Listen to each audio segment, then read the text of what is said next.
You are most welcome back to Matchbook's Weekend Football Podcast. Pretty good week last week, guys. Get into that in a second, but introducing my esteemed panel. If you're watching us now live on Facebook, YouTube, and Twitter this morning, good morning. Do get in touch if you have any questions about your weekend picks.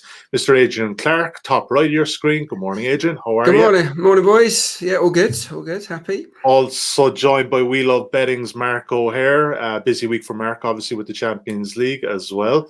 Adrian, first to you, mate. Good weekend for you last week. You had 2 EFL picks up on Insights, one for Good Friday, one for Easter Monday, and the same on Insights, and 4 winners. Yeah, no, it was good, and it was nice to see a bit of interaction from people on social media that had sort of jumped on board, and a few people seem to be getting on the old unders train, don't they? Which is nice to see. It did make me chuckle. Yeah, I think somebody said that there's no better feeling than getting a BTTS no. I mean, what's the world come to when that's a great feeling? But I kind of get it. Finally coming around to our way of thinking, Adrian. So I love it. Mark, exceptionally solid week for you as well, mate. Anything you put up in the podcast one. So yeah, your best bet, Marseille -1. We bet it for Sunday night for that, but it was a very comfortable win, I would say. They went to goal up, and we always knew that a worst case scenario, we get our stake back. But Dijon, not going to say they didn't cut. but yeah, they literally did not cut the mustard in the velodrome on Sunday night. Yeah, they weren't great. They didn't offer a lot, really. Marseille weren't fantastic themselves, in fairness. Both goals coming from set pieces, but you take it, don't you? So I did have a loser in the podcast, in fairness. It was Leipzig plus a quarter, but a nice market beat on that occasion. So, yeah, you win some, you lose some in that scenario. Didn't expect Nicolas Süle to be fit for Bayern, but they kind of kept Leipzig at arm's length in that game. But, it wasn't to be. But, otherwise, a good podcast overall. Yeah, speaking of which, Süle, that was a tough watch against Neymar. God love him. And back from injury against Neymar, or not Neymar, but even Mbappe was worse. Just to recap those winners last week, you guys got the Leicester game, right? Man City minus 3/4 a goal at 1.71, comfortable winner there. West Ham made us kind of sweat a bit on Monday night, taking a 3-goal lead and then conceding 2. So we had a tough 20-25 minutes there towards the end of that game. Derby, Luton, BTS, no great show there, Adrian. Newport, Bolton, Newport back at Rodney Parade, but same old story there. Unders there, as we before mentioned, Marseille -1. Before we get into this week's games, guys, I just have a slight tweak to our new sign-up offer. So it's pretty similar to what we had already, but slightly different. It's 0% commission on all sports for 30 days. So we had it up until April 12th, but obviously April 12th is on the horizon. So we want to extend out this offer. But the most important thing here is to use the bonus code INSIGHTS when you are signing up a Matchbook. That's, if you're listening to us on audio now, that's INSIGHTS. Hopefully the guys will provide more insightful information today. 18s plus only, new customers only, and please do gamble responsibly at all times. Right, gentlemen, let's get into it. First game we want to look at for Sunday in North London. Adrian Clarke, come to you first for this one. Tottenham against Manchester United. But let's take a look at the betting as it stands at the time of recording. You can back Tottenham here at 2.97, United at 2.5. Draws available at 3.56. The main Asian handicap is a draw no bet marker, which will be displayed at 0.0 at matchbook.com. That is slightly favouring United, of course, as the favourites in the 1x2 here, just under 1.81. You can back them a draw no bet, and Tottenham at 2.15, and 2.5 is the total, slightly tilted towards the over. Adrian, we're recording this on Thursday morning. United are in Spain on Thursday night for that. I would suggest potentially tricky tie at Granada. Those guys, they'll be well up for this. We don't know the United team news. And I suppose we kind of got trapped before in this whole, teams coming back on Thursday, and maybe have we written a bit too much into it. But what if Tottenham here? Because Tottenham, weirdly enough, in the strange season that it is, they're 3 or 4 points outside the Champions League spot? How is that possible? Well, Spurs have got a lot to play for here. I mean, Manchester United obviously want to make sure they stay in the top 4, but there's a nice cushion there now, isn't there? So, yeah, you expect Spurs to be motivated for the game, but you got to ask yourself, are they good enough to win this game? Home form's pretty strong, but recent opposition at Tottenham Hotspur Stadium hasn't been the strongest. You look at who Spurs have lost to at home this season. Leicester, Chelsea, Liverpool, and Everton have all walked away with 3 points. So up against the best team, aside from that City win, which seems like about 3 seasons ago when Spurs beat City 2-0. Apart from that, they've struggled against the better teams. At home, obviously unconvincing last weekend against Newcastle. I mean, Mark loves an XG. He must have been buzzing to see Newcastle breach the 4 barrier on expected goals, which is quite remarkable, really, for Newcastle. Goodness me, but it doesn't reflect well on Spurs, who put out pretty weak defence, I thought, and you do wonder if they go with that back 4 again, whether they'll be able to handle Rashford, Cavani, Greenwood, Daniel James, and co. So yeah, it's an interesting match. It really is. We'll go back to United's away record. Yes. It goes on and on, doesn't it? Speaks for itself, doesn't it? Yeah, 22 games now. Turned into a bit of 0-0 specialists, haven't they, on the road, Manchester United? So you wonder, is this going to be another one of those? But then you look at Spurs' defence and you think, well, surely not. Surely there's not going to be a 0-0 here. But yeah, for me, I think Manchester United are just about worthy favourites.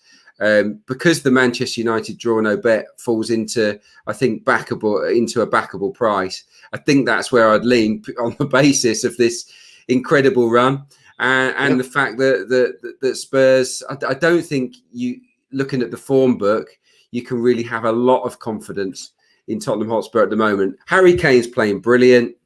Everybody else, I mean, for me, a little bit below par. Son didn't even play last week; was on the bench. He'll probably come back. The same for Bale, but none of the guys are on top form apart from Kane. So if United can contain him, I think they'll go on and nick 1 or 2 goals and win the game.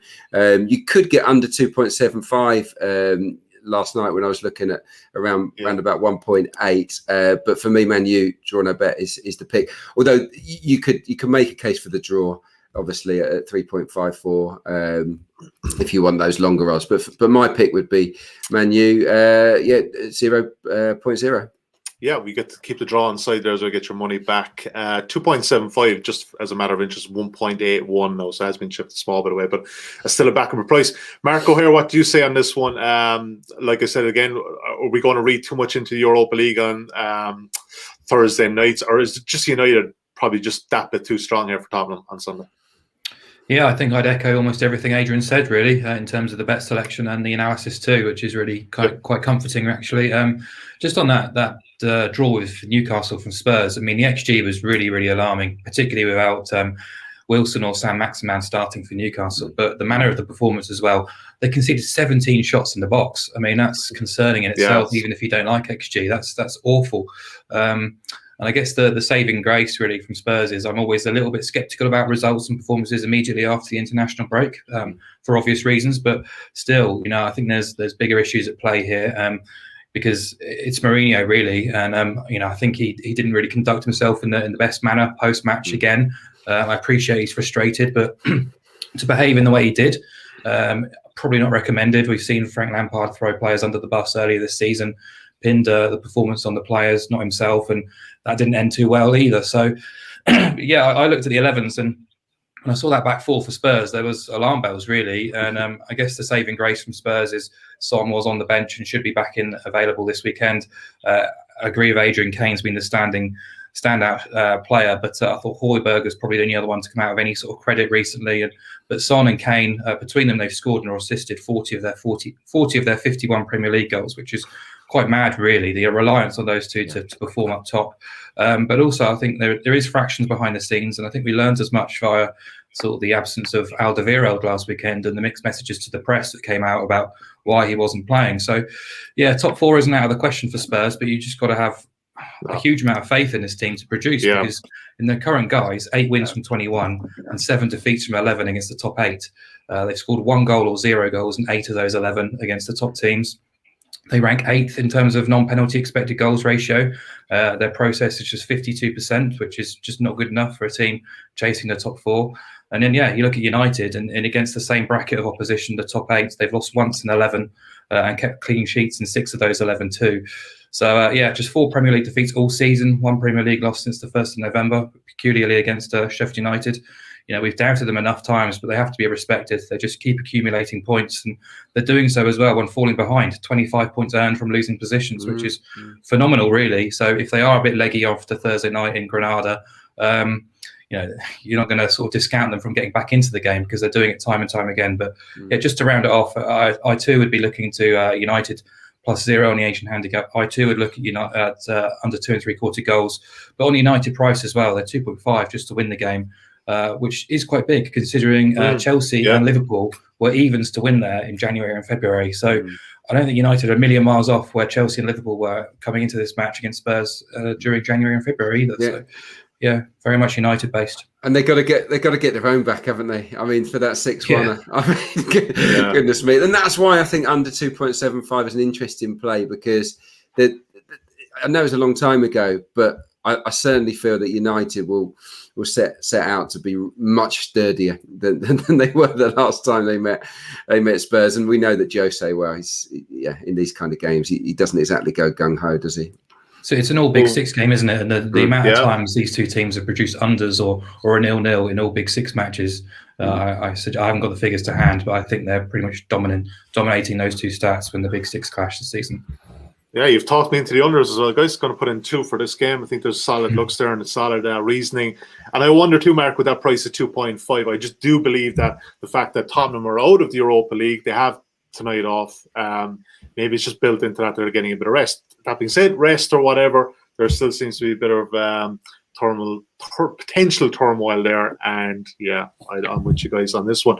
Just before we come off this, very quick comment. You guys were talking about Newcastle United's XG, commenting from Lee Martin on YouTube. Finally, some good words about the Toon Army. Well, Lee, what's rare is wonderful perhaps, but Lee, stay tuned because they're coming up on game number 4. We're covering Burnley versus Newcastle. Mark's choice this week. Let's move on. And I'm just putting the blame on you early for that one. So 2 selections there just gone. Let's take a look at the next game on Sunday. And I would say potentially the game of the weekend, the Premier League. West Ham at home to Leicester City. You can back the Happy Hammers here at 3.08 in the Champions League spots, of course. Now, Leicester City at 2.47, the draw at 3.46. West Ham getting a quarter of a goal start on the Asian handicap, just under 1.83, and 2.5 is the total, right, Mark O'Hare? Leicester City game, we got it right last week. What do you make of West Ham on Monday? Are we going back to the well with the Hammers here? I know the slight injury doubts over Mikel Antonio, but what are we thinking here? Yeah, it's price-based really, but I think West Ham 3.08, that's a big price. I highlighted last weekend West Ham's knack of getting results against teams outside of the traditional Big Six, and I thought they were terrific in that opening half hour at Wolves, and now their record is 14 wins, 4 draws and 0 defeats since the opening day when you exclude the Big Six. They did lose to Newcastle on the opening day, but they made a poor start and they've recovered very well since. And that's a hell of a record, really, unbeaten in 18 against the non-Big Six opposition. And I think they're 4th in the Premier League, pretty much on merit, really. We've talked about them quite a few times now, a team that's comfortable in their own skin, a team that I think I can see many parallels with Moyes' old Everton team in terms of being quite functional and attritional when they need to be, being able to battle and scrap and just being organised, and defenders defending quite old school wise and having a sort of smattering of X factor in the forward areas too. They're a very tough team to play against. They're very good physically and from set pieces too. And I said last week, they've only failed to score in 5 Premier League games this season. Only Man City have returned a better scoring rate. So, yeah, Antonio looks like a major doubt considering how he went off last week. But Bowen came off the bench and made a real impact as well. So they'll have to juggle things around. But, it's definitely a downgrade. But what they'll have to do there in terms of Antonio sort of going around and throwing himself around the pitch. But I still think there's a potential in this team, and particularly as underdogs as well. Non-penalty XG ratio ranks West Ham 6th compared to Leicester in 10th. And while the majority of the Premier League has seen home advantage erode, it's not been the case for West Ham. They've got the 2nd best home record in terms of points collected behind Man City. I guess from a Leicester perspective, things are starting to look good again. Maddison and Sean-Chu should be back in contention for this, which is obviously key for them, and their away performances and results deserve a lot of credit too. But I think if you're being picky, a quarter of their goals away from home this season have been penalties. We've highlighted that a few times, their knack of winning pens, but West Ham have conceded the fewest, or the joint fewest, I should say, penalties in the Premier League this season. So maybe that advantage isn't necessarily going to be in Leicester's favour this weekend. It's hard to tell, really. But I think just looking at the prices and looking where I have these two teams, I thought West Ham plus a quarter at 183 was a big price. And I also think both teams to score is a big price around 183 as well. I mentioned West Ham's scoring record. Adrian's talked before about the London Stadium being quite popular for goals. And if you look at the raw numbers, 60% hit rate for overs, 60% hit rate for BTTS. And last week was only the 4th time Leicester have failed to score in the Premier League since October. And they've scored in 13 of 15 away. And likewise, they've got a 60% hit rate for both teams to score away from the KP. So, I kind of respect of Leicester, but whether they should be 2.47 at inform West Ham, I'm not so sure. So, slight nudge towards West Ham plus a quarter, and I do like the both teams to score bet as well. Some good points made there by Mark, Adrian, and it's worthwhile taking away the fact that only Manchester United and Liverpool have come away from the London Stadium with 3 points this season. So, Are you aligned with Mark here or thinking differently?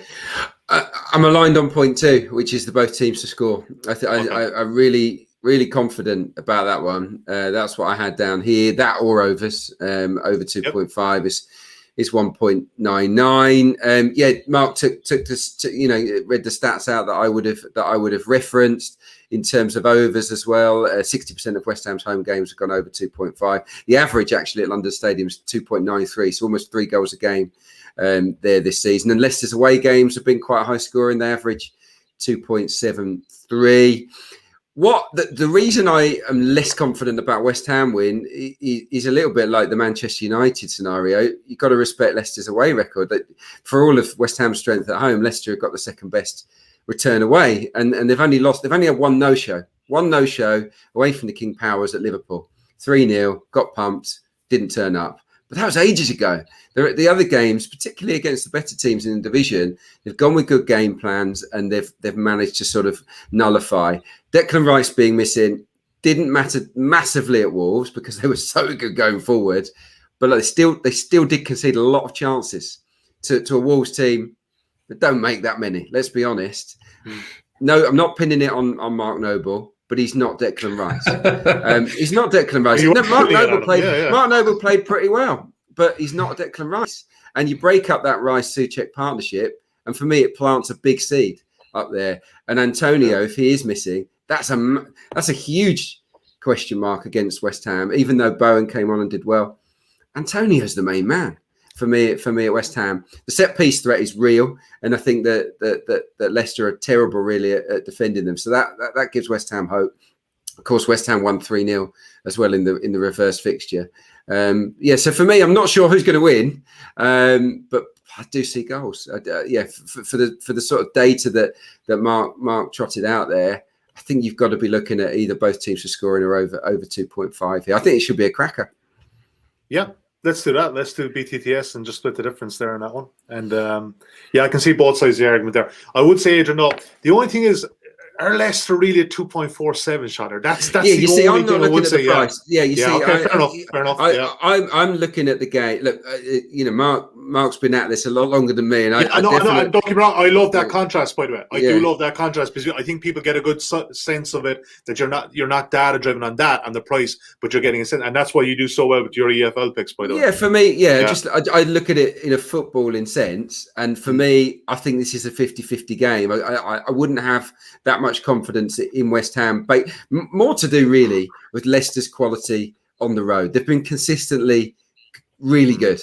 And with Maddison, I think the point you made about Declan Rice is absolutely spot on. But I think there is definitely a weakness there that Leicester can exploit, and I think that's probably been factored into the price. They've drifted a little bit into sort of bigger than 2-1 now. But I absolutely take your view there, and I can understand it too. I wouldn't be at all surprised if Leicester won this match, but at the same point, I think they are just a slightly bit short, but I'm happy to go with both teams to score. I think we're both pretty much aligned in expecting to be a really interesting and quite exciting game too. I think so, yeah. Absolutely agree with that. Yeah, BTTS 1.83, solid look there, and plenty of goals. Those games at the London Stadium seem to be good, like you said, Adrian, seem to be good entertainment. Anyhow, Liverpool versus Aston Villa.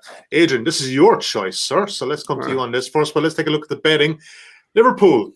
Could they make it 7 games on the trot, losing at Anfield? Potentially. The price doesn't suggest so, does it? No, it does not. Speaking of which, they're 1.56 at matchbook.com. Aston Villa at 6.6. The draw available 4.35. Aston Villa getting a full goal start at 1.0 on the Asian handicap at just under 1.93. and the total is 3, slightly shaded towards the under there at 1.82.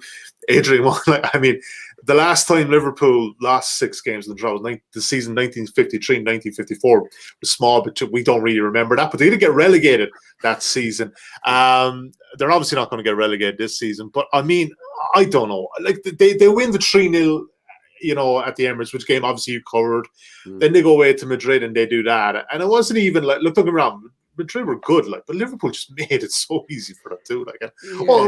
Where do we get a read in this team? Because this team is half bipolar. I can't make any sense of it. It is tough because I thought they were pretty good at Arsenal. Arsenal were dreadful. Let's get that one out of the way. It was one of the worst performances I've seen from Arsenal for a long time. But Liverpool, completely controlled the game, and they look good. I thought for all through the pitch. Real Madrid was a step up in class, and they got found out a little bit.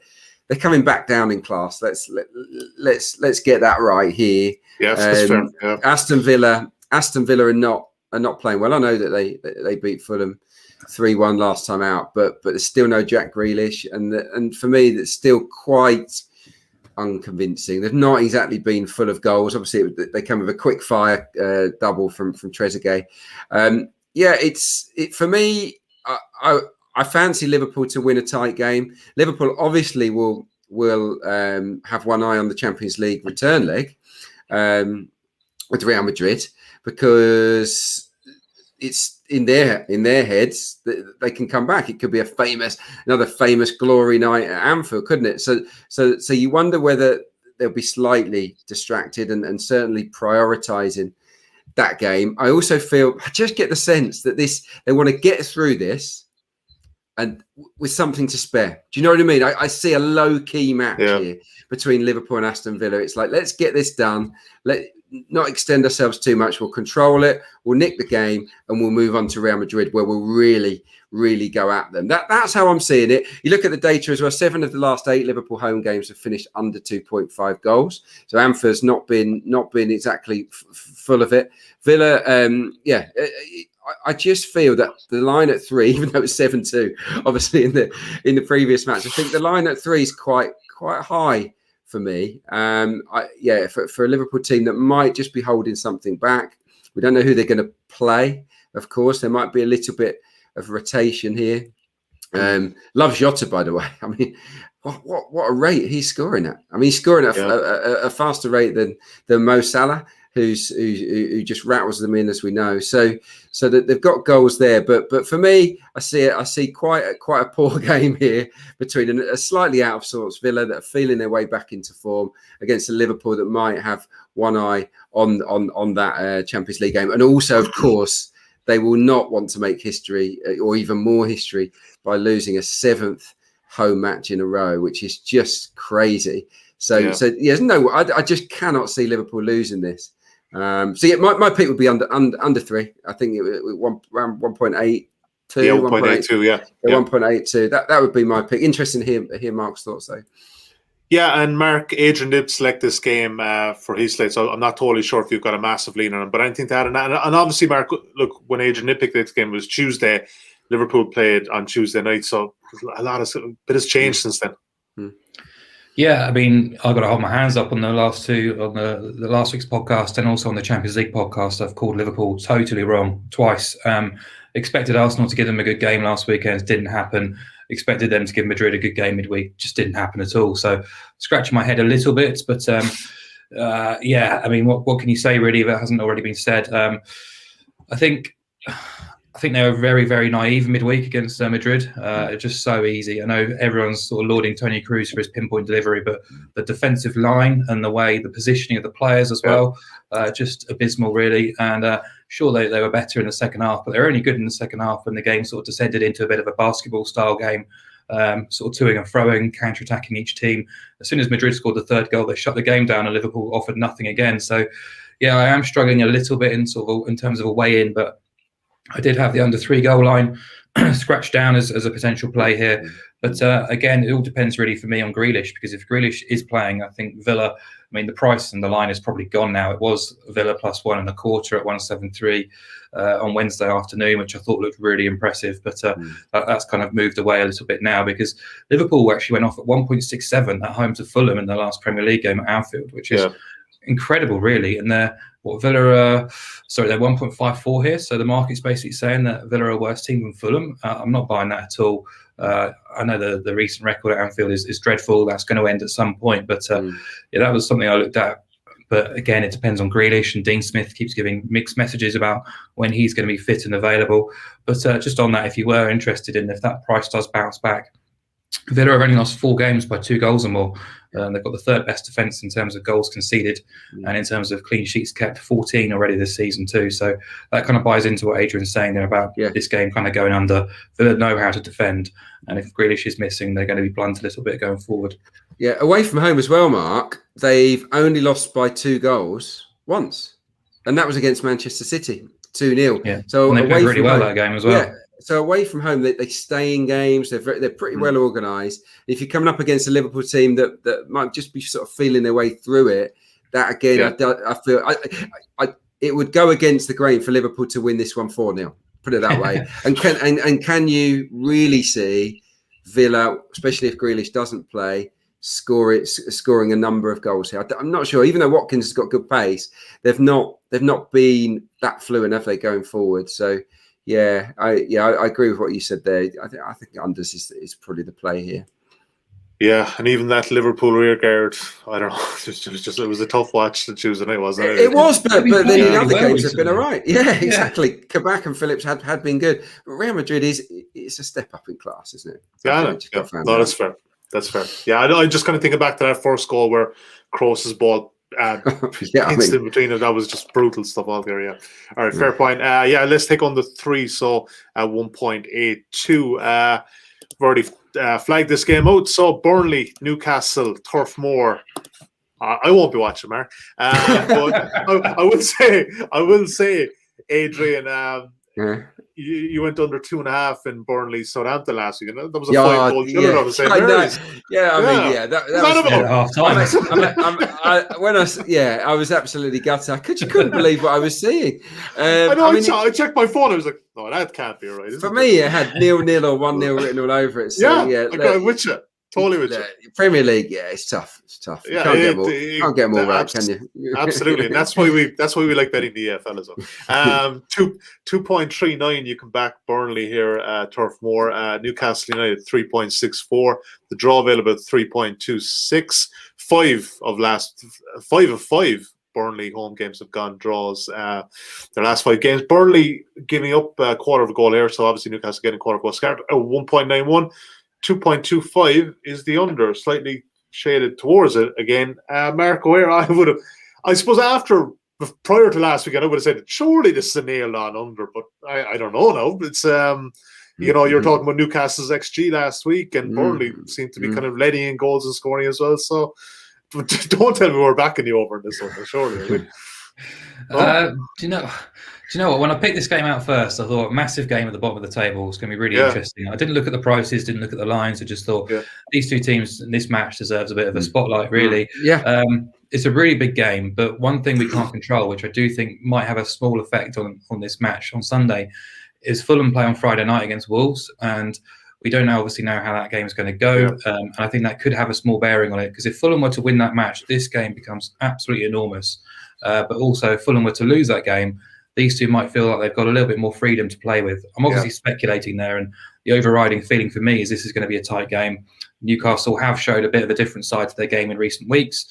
Having Sam Maximan back fit and available is massive. Wilson might be as well. Almiron is already back fit. Joe Linton's actually started playing all right and was quite effective against Spurs. So they've got capable players in forward areas who should be available. It's just whether you can trust Steve Bruce to consistently unlock their potential, and I would doubt that myself, and particularly away from home, because Newcastle haven't performed outside of St James's Park. 11 away goals all season. They failed to score in 4 of their 5 trips to the bottom 8 as well, which is a big issue. And you look at Burnley, they just know what to expect from them. Okay, last week didn't go to to Adrian's plan, but it was definitely an outlier. They're still organised, they're still attritional, they're still a threat from set pieces. They're still going to work harder than the opposition, and their record against teams outside the top six is remarkable. They've avoided defeat in all but 3 of 20 games against teams outside the top 6. 8 wins in that sample as well. It's really, really impressive, which immediately to me sort of puts them into a look here. They're probably the shortest price. They've been at home all season, and that's obviously due to the opposition. But when you look a bit deeper and you look at their games against the fellow scrappers down the bottom end of the table, it's not a pretty picture in terms of expecting goals here. Their results in no particular order against the bottom 5: 0-0, 0-0, 0-0, 1-0, 1-1, 1-1, 3-1. The 3-1 was actually the reverse game back in October in St James's. But Newcastle made a really good start to the season. Burnley definitely didn't. So I'm not reading too much into that. Look at Turf Moor this season: 1.87 goals per game. 40% of the games have featured no more than 1 goal. So it's hard to sort of suggest this is going to be an overs game. I did, as I normally do, if the line is around 2 or just below, if you can get over 1 3/4 on side, I'm almost going to back that blindly in any game in the top 5 leagues, but it's not the case here. So I still think under 2 1/4, there's something in that. But also the draw, I think the draw at 3.26 is slightly shorter than your normal sort of price for a draw, but I think it's going to be a big runner here. Both teams sort of really keen to avoid defeat and kind of keep their heads above water right now. Adrian, what are you making of this one? I had 2 bets at the bottom of my notes here: draw and under 2.25. so there you go. Enough said. So just leave it there. Stats wise, I mean, only 20% of Burnley's home games have had more than two goals. Newcastle away, only 27% of their games have had more than 2 goals. So the data is definitely on side. And when you put the context of the game into the equation, must not lose. It's absolutely a must not lose. I think that even though a point isn't going to save either side, they'll take it. They'll take it rather than losing. So I think Newcastle actually have a chance with the returning players, because Burnley's home form of late has been less good, drawing games, not necessarily losing. I think they're winless in 6 at Turf Moor. But this has the look of a 0-0 or a 1-1, in my opinion. Of course, it could go 1-0. So we just go. I think under 2.25 is a great shout, and I think it's worth a little, dip your toe in on the draw, I reckon. I think there's been definitely toe dipping. I presume BTDS is pretty short there too. I would say it's about 1.6 or something. So it kind of has the makings of that one. So I think we leave that one go. But so. Last week we only had 7 selections across all of our podcasts, but I think pretty sure we have 7 selections already before we get into EFL in Europe. Let's do a quick recap of them. So we have Manchester United draw no bet, so that'll be minus 0.0 on the matchbook side. Excuse me, at 1.81. Also the unders there, 2.75, which will be displayed on screen at 2.5 /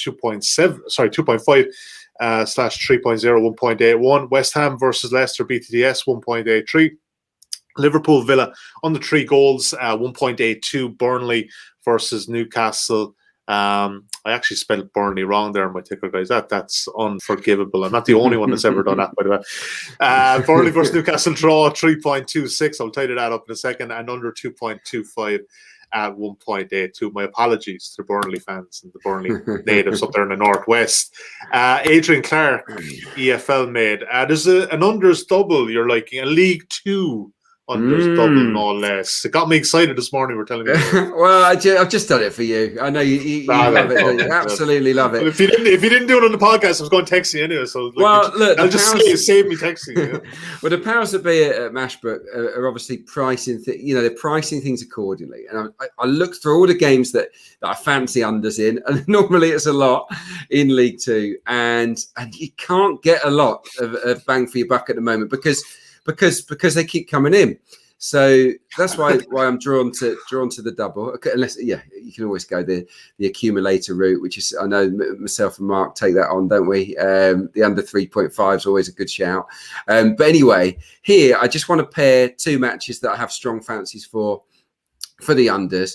Walsall against Forest Green. Walsall, I mean, goodness me, 8 of the last 9.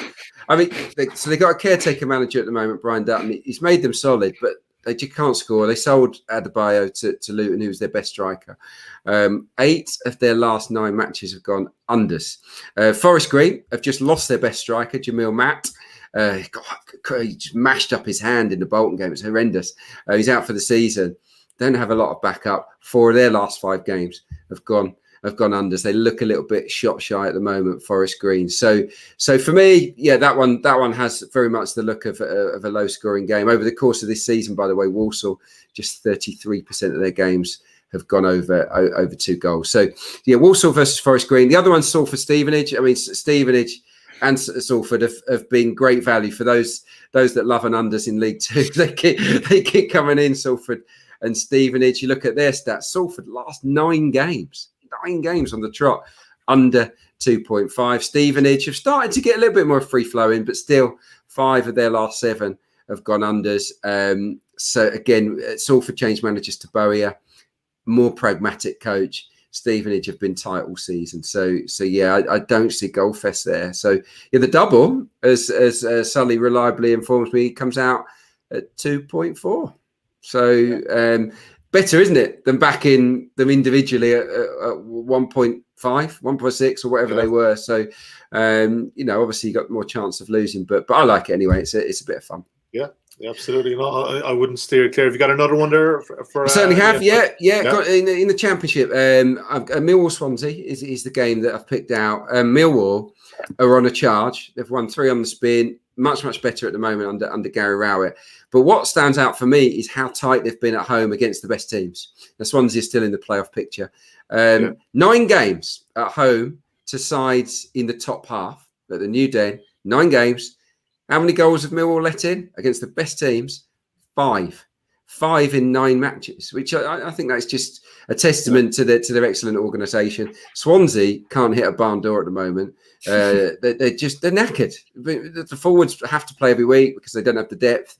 Jamal Lowe's out of sorts. Ayu's, he looks tired.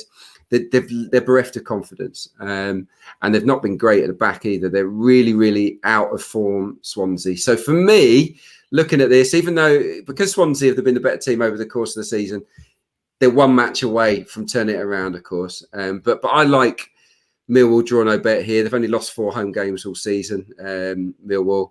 And only 3 clubs have got a better record than that. So, Millwall draw no bet, 1.869 against a really off-colour Swansea. Yeah, let's call that 1.87. Let's run it up. Mark O'Hare, Europe. I think you've just got the one this week. I think you've got a Scottish pickup on insights.matchbook.com. Won't talk about that. People can find it there. But you're going to Serie A for your European selection this week. Yeah. I think Roma are too big for me. 1.71. You can take the -3/4 handicap at 191. When they host Bologna, they went off at 1.67 to beat a Verona team recently. A Verona team who I would class as probably the best of the rest in Serie A, outside the traditional elite teams, of which Roma are probably the last at the moment in the league table, not necessarily in performance levels, but in terms of what the league table is saying. So, yeah, my numbers make Roma around 1.6 to win this game. So a decent margin between what the market is saying right now. This is basically where Roma do their best business. They've earned a reasonable reputation as being flat track bullies, and I think that's pretty easy to see. They're sitting in 7th right now. They've won 15 of 20 games against the teams below them in the table, and they've yet to beat anyone above them. They've won 13 of 15 against the bottom half. At the Olimpico, it's 10 wins, 1 draw, and 0 defeats when taking on teams below them, averaging 2.55 goals per game.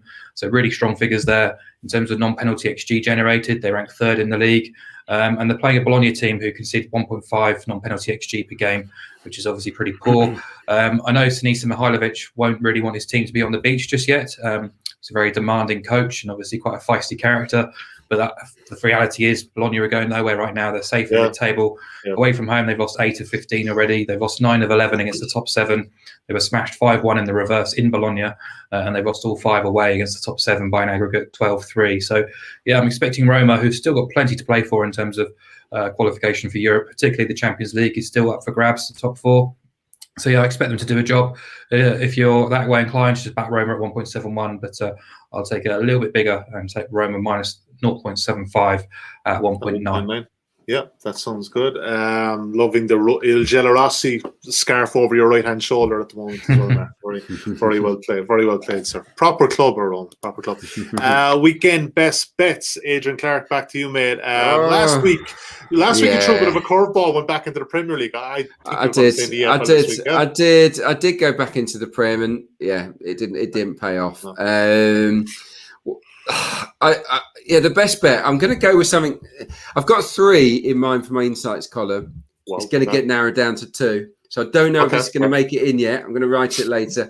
I might just keep this as unique for this podcast. And you know what? I'm going to go back on what I said earlier, actually, where I said I don't really look at the prices, because in this instance I did, and I looked at League 2 leaders Cambridge at home to Exeter, and I thought, whoa. Top of the table, Cambridge at home to a side that had a rubbish Easter, didn't score a goal at Exeter. 2.46, you can get Cambridge to beat Exeter on home turf. Now, if you look into it a little bit more, Cambridge on a Saturday. Now, you might laugh at me. Cambridge on a Saturday are just phenomenal. They haven't lost this year on a Saturday. All of their defeats have come in midweek, where they usually rest Wes Hoolahan, who of course is in his late 30s now. So he can't play twice a week, but he almost always plays on the Saturday. And he rested the last game at Tranmere. He'll be back. Makes a massive difference to Cambridge United. Exeter, you look at their record. Obviously, they had a bad Easter, 2 winnable games, didn't score a goal. No clean sheets away to top half sides this season, and no wins either. No wins, no clean sheets to anyone in the top half on the road, Exeter. They're not great travellers, and they've had a few draws in there. So you could go on the draw no bet side here, but let's be bold. Cambridge 2.46 for me is a standout price. You don't need to convince myself, Mark of Wes Hoolahan, let me tell you. Mark O'Hare, you're slightly throwing curveball this week. You're going back into the EFL for your best bet. I am, but I think it kind of fits the narrative of this show in the last couple of weeks, particularly from an Adrian side. So I was glad he didn't mention it. But it's a complete price play, really. It's Wycombe against Luton. Both teams to score no. His odds against 2.05, which is just far, far too big for me. I've got it around 1.8. It's a bet which Adrian's, I'm sure, mentioned. Was it last week you mentioned Luton? Yeah, Derby Luton, yeah. There's now 18 of their 20 away games have seen both teams to score no land. It's also landed in 12 of Wycombe's 20 at Adams Park. How it's odds against, I don't really know. You put the 2 teams. Right, hang on, I'm just going to do it now. We'll just delay releasing the podcast as well today. I'll get on. I could bore you with loads of stats. I'm sure we've heard them all before, really. But this is a really big game for Wycombe. They've been absolutely outstanding, actually, in the last couple of weeks, particularly last weekend. 3 clean sheets from the spin now as well. So they have been pretty tight all season for a team just completely written off before a ball has been kicked. And they've got an outside chance of survival still. It's a bet that's 1 in 10 of their last 11 as well.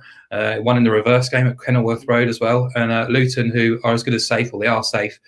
Nathan Jones, I'll probably be a bit strong by saying he read the riot act at his players last week or over the Easter period, but he certainly wasn't happy about them being on the beach early doors. He's a very demanding boss as well. So away from home, they've scored just 9 goals all season. And if you look at their results away at teams below them in the table, I'll read them out. This is it's a joy to see, really. 1-0, 1-0, 0-1, 0-2, 1-1, 0-0, 1-0, 1-0, 1-0. So they're pretty good in this sort of situation of getting a BTTS no up. I think this is going to be pretty tight with Wycombe. So much to play for. I think after the last 2 weeks, or the last week, I should say, particularly that result of Rotherham, it does change the narrative a little bit from a Wycombe perspective. It's now a case of picking up anything you possibly can going forward. It's not just a free hit. This means something. So, BTTS no, odds against. I'm still amazed it's 2.05. If Wycombe win this game, they've got a sniff of doing it. I'm telling you, but this is the hardest one for me because they're buzzing, but now it's in sight. Like you say, before it felt like a free hit. Now it's in sight. They're kind of almost expected to win by their fans. Can they handle that? Yeah, I think it's a really good shout, and I'm definitely jumping on this one. Yeah, and I never give a weekend best bet, but I will bet you good money that will go off at odds against, or odds on. Sorry, it's odds against now, 2.05, but that'll go off a lot shorter. So, yes, the early bird catches the worm, and don't forget you can get 0% commission on all sports at Matchbook, Masters A&3, and Wycombe BTTS No. using the bonus code INSIGHTS at matchbook.com. For terms and conditions can be found there. Adrian, Mark, an absolute blast, guys. Really enjoyed that. A lot of bets for this weekend. Plenty of unders as well, Adrian. Thanks, man. Really appreciate it. You have no idea. It just makes me happy. Thanks you for watching today. Thank you for listening. Don't forget, we'll be back as ever next week. Yeah, only a couple more weeks before we're talking about the Euros, guys. We may even do an outright preview. Who knows? Something to look forward to. Cheers, guys. We will chat to you next week. Back again next Thursday. Enjoy your weekend.